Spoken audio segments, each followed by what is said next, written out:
Hey guys, this is Charlie, and today we're reading chapter 15 of Amelia Bedelia Goes Wild. Let's start reading. Chapter 15, Grim and Barren. Amelia Bedelia couldn't believe it. She had returned a missing monkey to the real zoo. She had created, with all of her friends, a giant backyard zoo, and her teacher actually liked it. But now it was all over. As people began leaving, Roger came up to her. "Georgie's almost defrosted," he said. "Can we have his funeral now?" "Sure," said Amelia Bedelia. "You can take him home." "Can we bury him in your backyard?" said Roger. "Georgie likes it here." Amelia Bedelia understood. She got a trowel from the garage and dug a good-sized hole so that what was left of the block of ice would fit next to an azalea bush. "We'll put a mound of dirt on top of it and plant some flowers," she said. Roger nodded.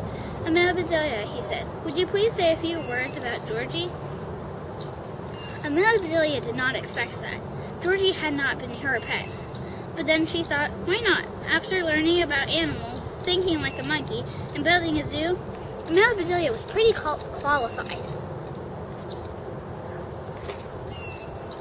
The only thing that bothered her was that after all the fun they had, now they were having a funeral. But Roger was her friend. She shrugged and said what her grandmother always says, "Oh well, that's life." Everyone who was still in Amelia Bedelia's backyard, kids, parents, and pets gathered around. Amelia Bedelia cleared her throat and began. Roger's pet gecko, Georgie, came from Madagascar. It's a big island next to Africa, so Georgie was far from home when he passed away. He was little, but an amazing, colorful, complicated animal.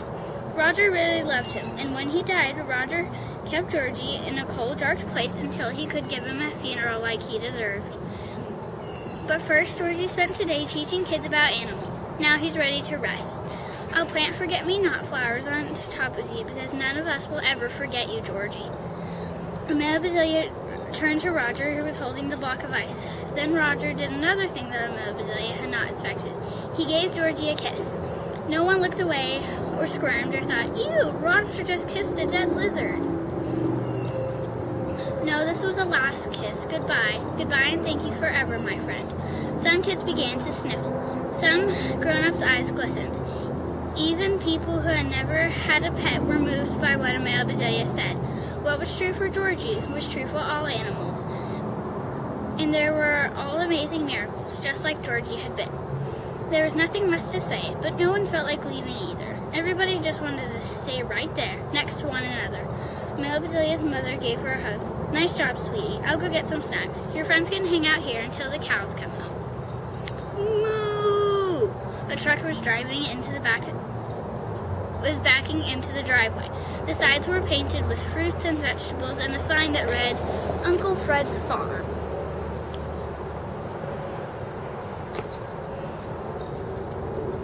Moo! A cow gazed at them. Moo! Amelia Bedelia's father ran up to her and loudly whispered, "I thought you were kidding about canceling the cow." "I was," said Amelia Bedelia. "I didn't order a cow."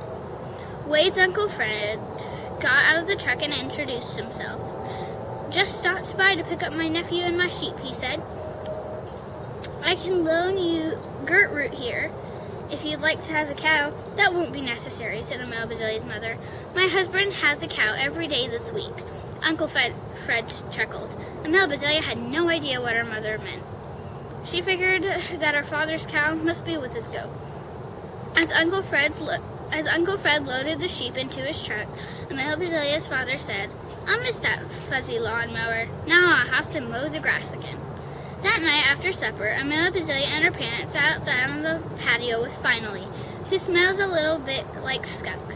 Looking out on their backyard, they recalled all the fun and excitement of the zoo and the days leading up to it. "Amelia Bedelia," said her mother, "I have one question. Why is there a banana on your windowsill?" Amelia Bedelia laughed. She laughed so hard that she could not stop. Soon her parents were laughing too. "That was a wild time," said Amelia Bedelia's father. "I already miss it," said her mother. "You do?" said Amelia Bedelia. "Me too," said her father. "I told the director how you didn't get to go to the field trip on the zoo. We're meeting him here tomorrow, he's taking the three of us on a VIP tour. Amelia Bedelia jumped up and yelled, "Thank you, Daddy! Family hug!" It was their wildest family hug ever. And there's a page with idioms. I'm going to read it, but you don't have to watch this part of the video. I'm as sick as a dog. I'm really, really sick. That's a pie-in-the-sky idea. That's a great idea, but it will never happen. Your head is in the clouds. You're so busy daydreaming, you don't know what's going on. Your sweater's covered with dust bunnies. His sweater is covered with fluffy bits of dust. You look sheepish. You look a bit embarrassed.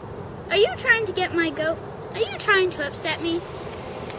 Okay, guys, that's it. I hope you enjoyed it. Like, subscribe, and click the bell. Keep reading, keep dreaming. I'll see you guys in the next video.